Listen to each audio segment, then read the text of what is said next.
Okay, closing, Ms. Yamin? Yes, Your Honor. As you know, we're here today to determine whether or not these 3 children can be safely returned to the care of their parents.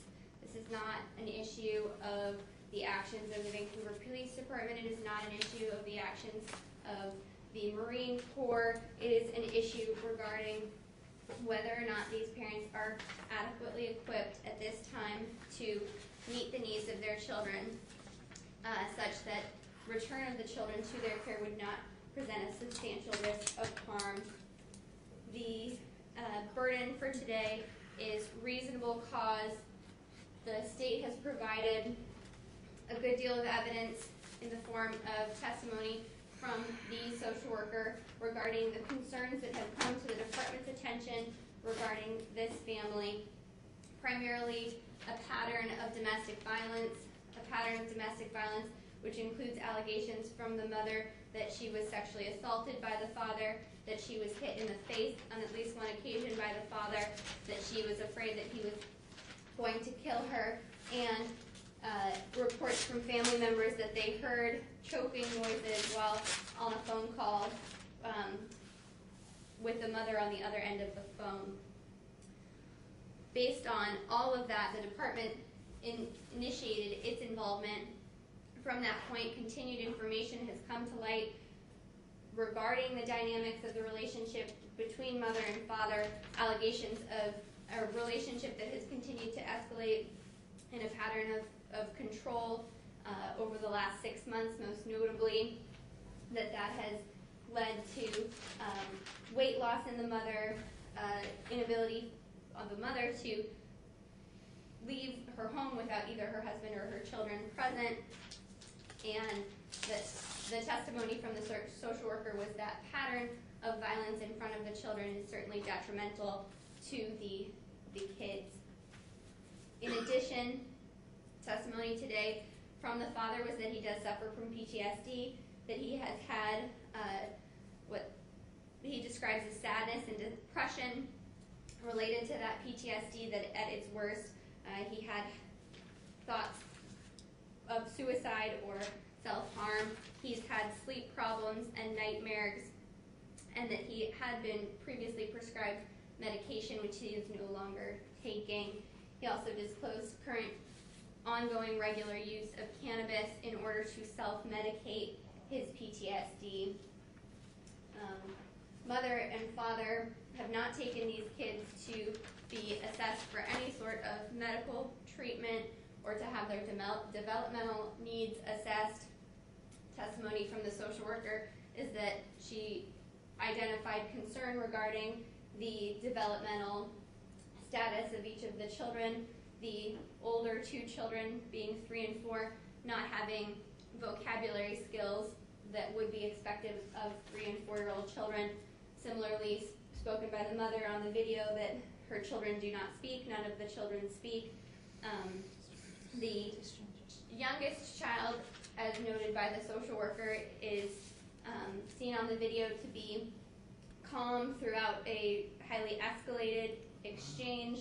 That again is of concern to the department in terms of what implications that has on the child's development, the environment in which the child has resided thus far, that would not be cause for alarm for a child of that age. Mother, when hearing the testimony regarding the statement she made to a relative that she was 115 pounds with a suicide belt on, focuses not on the comment regarding a suicide belt, but on the fact that she's 115 pounds. Neither parent shows insight into the concerns that are relevant here, the impact on of the ongoing domestic violence on their children, or the impact of the ongoing mental health on their children. Father did not indicate that he had any concerns, and mother, when asked if she had concerns regarding father's mental health, similarly stated that she had no concerns regarding either his actions or the state of his mental health. Mother and father have been given opportunities to engage with the department. Mother in particular was given an opportunity to engage with the department for the purposes of working out a safety plan, which would allow for in-home placement of the children with the mother. That was not something that was able to be pursued, but reasonable efforts were made in that regard to attempt to keep the children placed in-home with the mother with a safety plan. However, due to mother's erratic behavior and her unwillingness to engage in safety planning, that was determined not to be an option. And the risk of imminent harm to the child prevented any additional efforts for out-of-home or for in-home placement. The mother and father were both invited to an FTDM. Both acknowledged that the child is not an ICWA eligible child. Could you explain what that means? Sorry, yes, thank you. Each acknowledged that the child does not have Native American ancestry, and therefore the Indian Child Welfare Act does not apply to these proceedings. In attempting to work with this family, the department assessed whether the parents would be willing to abide by a no-contact order, which is in place currently as a part of father's criminal matter. The statements made by the parents and their actions caused the department to believe and continue to believe that the parents would not abide by a no-contact order, would not follow restrictions set upon them regarding the limitations on their contact either with each other or father's contact unsupervised with the children. Their statements at the FTDM were virtually identical, causing concern that they have maintained contact. Mother's statements that she, would not separate from her flesh similarly causes concern that they would not maintain a no-contact order.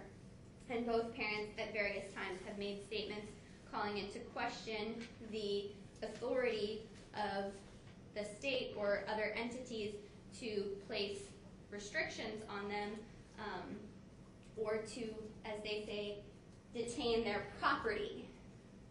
This in and of itself is of concern that parents continuously refer to their children as their property.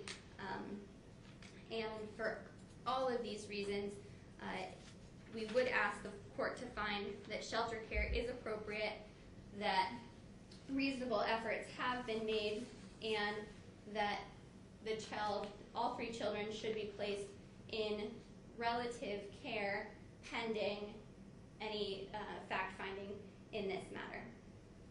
All right, thank you. And ma'am, your closing, please, which could include any statement you would like to make. Yes, Your Honor. In every action that I've ever made with my family, my children, I have always looked out for the best interest. When the officer was trying to make me put my child away, I don't understand what that means by putting my son away. He will follow back down, and I didn't want him on the floor to get trampled by somebody jumping in through my window. There was weapons being wielded, and I didn't understand to put my child down at that point because I felt for the fear of our lives altogether, our entire family. Due to the point in which the taser had entered the house, I did get upset and shut the window. And I feel that I was mistreated and that it wasn't necessarily shown on the video what had happened fully to me. And my property was taken from me without my consent. My son was ripped out of my arms without my consent. I never touched another policeman. I never put my hands on them. I never put my feet on them. If my foot rose, it was on a chair. If it was anywhere, it was not.